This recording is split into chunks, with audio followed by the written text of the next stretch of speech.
Bonjour à tous, bienvenue sur le plateau de la French Care, BPI France.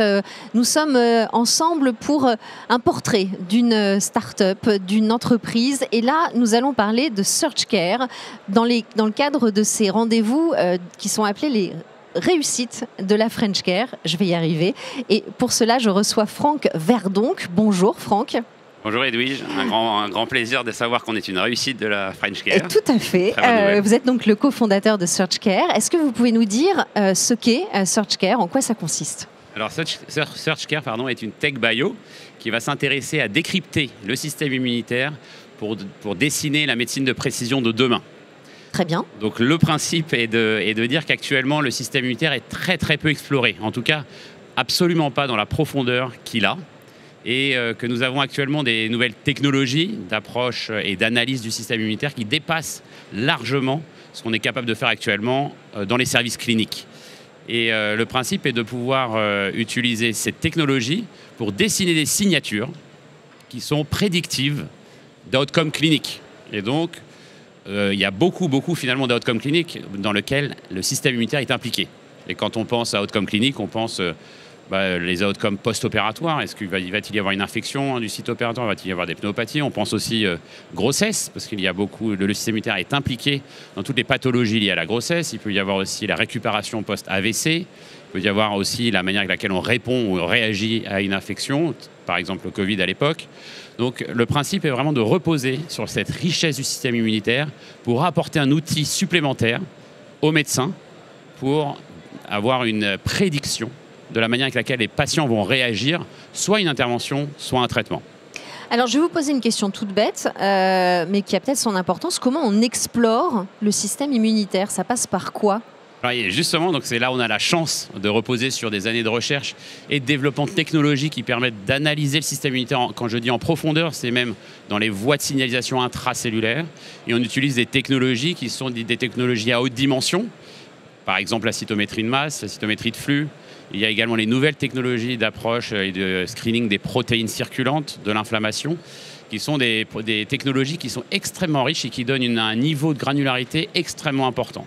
Le challenge derrière ça, c'est que ces technologies sont pour l'instant dédiées à la recherche, c'est-à-dire qu'il n'y en a que dans les grands centres de recherche, absolument pas en clinique.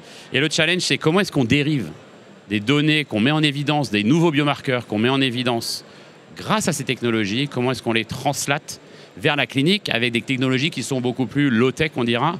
Alors low-tech, c'est peut-être dénigrant, mais c'est plutôt dans le sens des technologies qui sont courantes ou plus répandues. Tout à fait, qu'on peut utiliser. Ouais. Et c'est là, et je pense que le cœur de SearchCare, c'est la brique intelligence artificielle qui permet à partir d'un petit nombre de patients et d'un grand nombre de données par patient, de dériver des signatures très faibles en nombre de features, c'est-à-dire en nombre de données à mesurer pour obtenir un outcome. Et c'est ce qu'on a résolu avec, en l'occurrence, cette recherche est issue de Stanford en partie. Et donc, c'est toute cette recherche que maintenant on tente d'appliquer et presque d'industrialiser.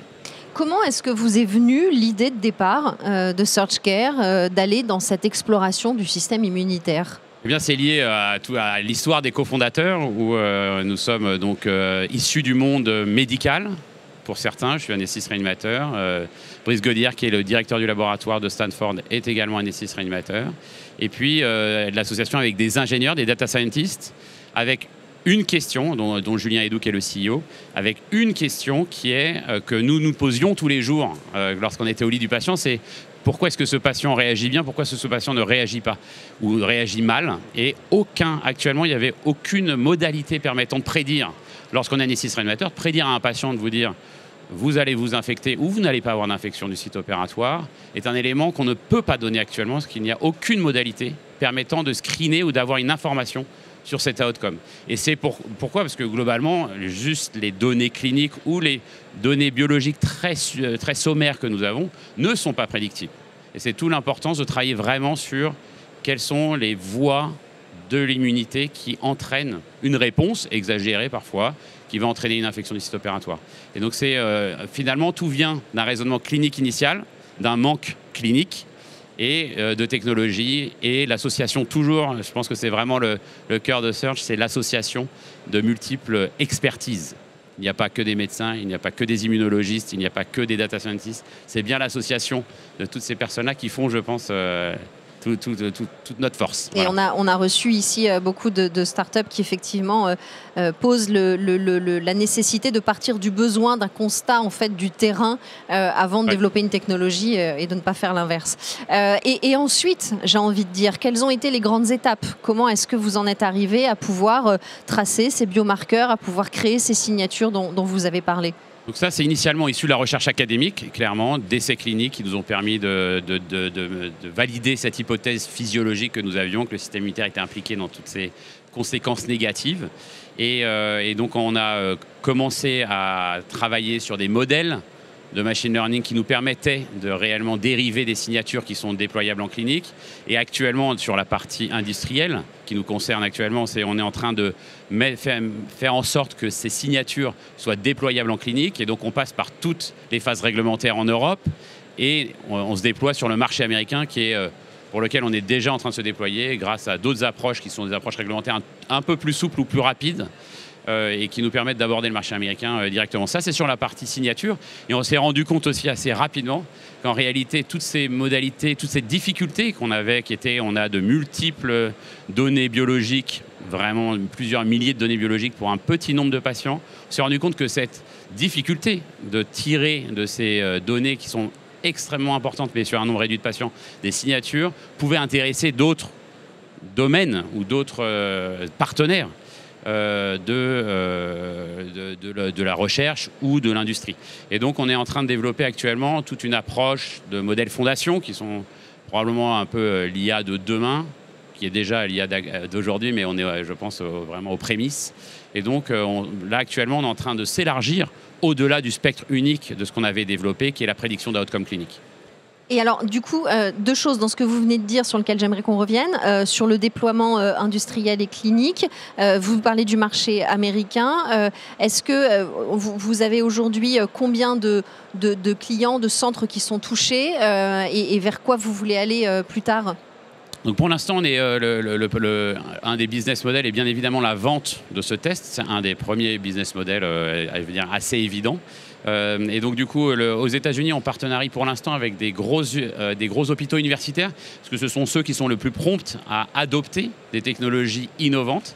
Et donc il y a 2 semaines, j'étais justement à UPenn, donc l'université de Pennsylvanie, où on déployait ce test pour la première fois, par exemple. Donc voilà, Stanford, UPenn, la Mayo Clinic, MD Anderson, tout ça sont des centres plutôt hospitalo-universitaires prompts à adopter l'innovation, qui nous suivent sur cette dynamique-là. Et bien évidemment, c'est plus simple d'intégrer les centres hospitaliers américains pour faire ces tests. Il est plus simple, oui. En tout cas, c'est plus rapide essentiellement parce que la réglementation est moins stricte ou moins rigoureuse. Peut-être pas moins rigoureuse, mais moins stricte, dirons-nous, que la réglementation européenne. Mais bien évidemment, et c'est la raison pour laquelle on passe par toutes les phases réglementaires qui sont dures et on apprend beaucoup ici pour pouvoir avoir le marquage CE permettant de nous déployer en France, parce que je pense qu'en France aussi il y a tout ce qu'il faut pour nous déployer, parce que les études cliniques et toute la R&D se fait en France actuellement. Bien sûr. Grâce à BPI. Et pour travailler, vous disiez que toute la collecte de données que vous faisiez vous permettait peut-être d'espérer un déploiement dans d'autres domaines.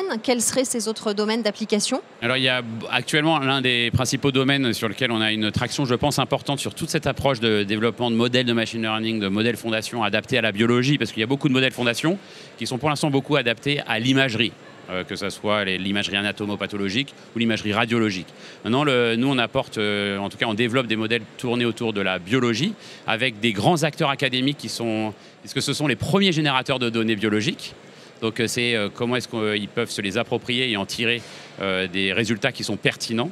Et puis, évidemment, il y a toute la partie industrie également qui est intéressée, parce que l'industrie, déjà, possède des données qu'elle n'a pas la possibilité d'exploiter dans toute sa richesse, dans toute la richesse ou dans toute la largeur de ces données. Et puis, ces modèles permettent d'apporter de nouvelles données permettant de définir de nouvelles approches thérapeutiques, de définir de nouvelles aires thérapeutiques, de nouvelles indications pour des molécules. Et donc, voilà, les deux grands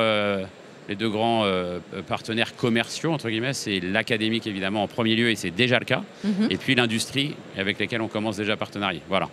Pour avoir une idée, SearchCare, les prochaines perspectives, les prochaines étapes, ce sera quoi à plus ou moins court terme ? Donc alors après sur le très court terme, l'objectif c'est quand même d'obtenir ce marquage CE, j'allais dire sur l'Europe et sur la France en particulier, c'est d'obtenir ce marquage CE, ça va prendre une petite année encore, mais après c'est pour nous de rentrer sur des études de faisabilité sur notre premier use case, qui est la définition, la prédiction des complications infectieuses après une chirurgie majeure. Et donc, c'est d'apporter une information dès la première journée post-opératoire aux chirurgiens et aux patients pour dire l'évolution va être favorable et donc vous allez pouvoir sortir potentiellement plus vite. En tout cas, on n'a pas d'inquiétude et faire des... Globalement, l'idée est de pouvoir impacter le parcours patient, réduire les durées moyennes de séjour, augmenter le flux de patients pris en charge. Donc ça, c'est sur la partie, le premier produit qu'on met sur le marché, c'est celui-ci. Et puis la deuxième partie, c'est de continuer à travailler et d'accroître notre approche sur les modèles fondations.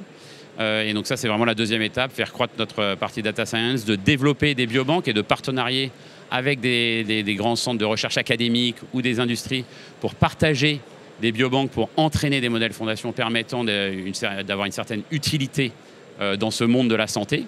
Donc ça, c'est la deuxième étape et ça va évidemment avec toute la phase que je ne maîtrise pas parce que j'ai un background et je suis médecin, chercheur.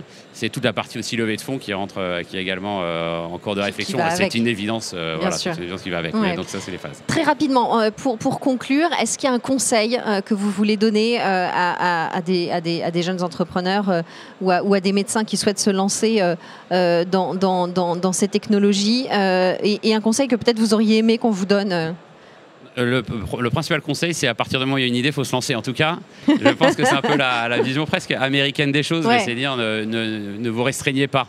Il ne faut pas avoir peur de l'échec. Voilà. Ça, c'est la première. C'est peut-être franchement le conseil le plus important. Après, en conseil que j'aurais aimé avoir, non, je pense qu'on est quand même bien accompagné et qu'il faut, globalement, en particulier, nous qui sommes plutôt primo-entrepreneurs, c'est l'accompagnement par le tissu qui existe déjà est un élément, je pense, clé, et on s'en rend compte de plus en plus, et qu'il y a quand même un enjeu à être crédible, à apporter une certaine crédibilité sur le plateau pour que les gens nous fassent confiance, et qu'il y a quand même cet enjeu de confiance. Et pour ça, l'accompagnement, en tout cas s'appuyer sur les structures qui existent déjà en France ou les réseaux qui existent déjà, me paraît un élément clé. Donc appuyons-nous sur les expériences de ceux qui nous ont précédés ou de ceux qui continuent déjà. Voilà mon conseil. Merci beaucoup Franck Verdonck pour ce portrait de Search Care, réussite de la French Care. Merci. Merci beaucoup Edith.